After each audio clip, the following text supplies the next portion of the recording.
You will eventually run out of tomorrows. Today I was sat outside a cafe reading, and somebody that I work with happened to walk by, and we were in the next city over, so this was pretty unlikely.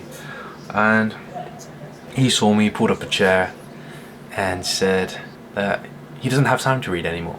Now, he's 20 years older than me. He's been doing the job I've been doing for 20 years. And that's terrifying.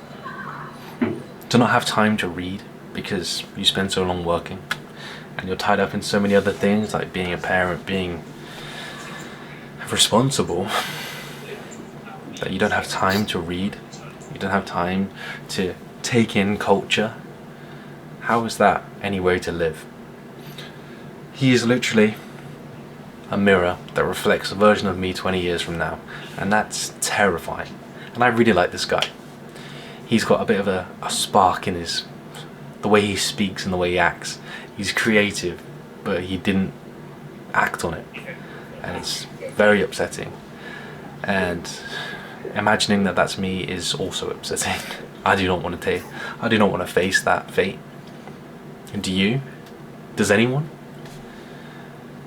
Could you really look back in 50 years and be like, I'm glad when I was 22 years old I played it safe and just stuck to the one job and didn't really do anything? How is that any way to live? You're going to run out of tomorrows to start your projects. You're going to run out of tomorrows to hit the gym. You're going to run out of tomorrows to tell the people around you what you really feel. This guy walked away before I could get to have a real conversation with him. And it kind of bugged me because deep down I wanted to hear what he had to say. I'm sure he has wisdom. I'm sure he has bits of advice. I'm sure he has stories and dreams that could inspire me, that could change the course of my life.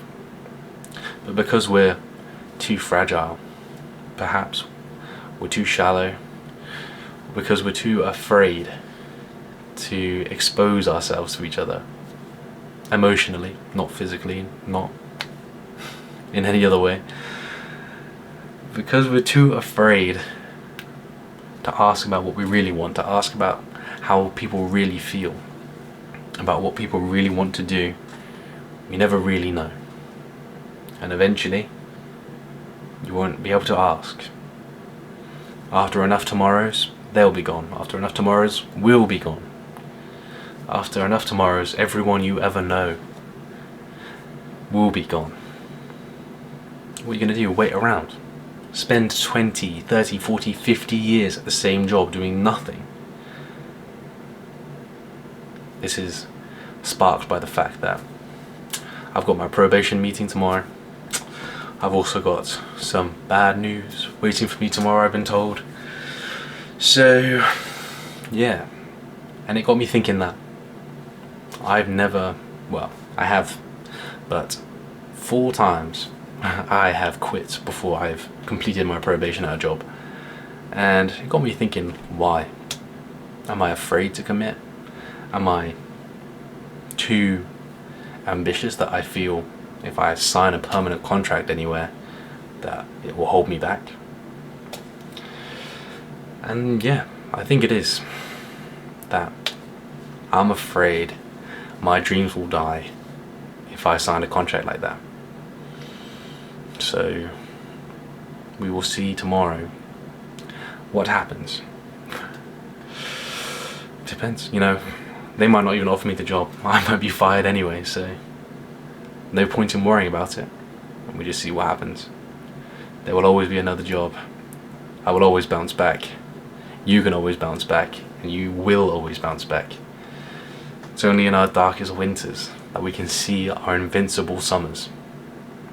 We all have undying passion within us. You see it in the way people speak about things they're interested in when you finally get to know them well enough.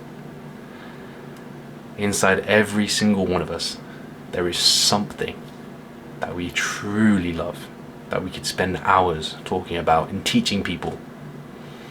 But so many of us will just feel nothing at work, because it's not sad. I don't feel sad when I'm at work, and I don't think anyone else feels sad. You just feel nothing. You're just at this lower level of feeling. You switch off.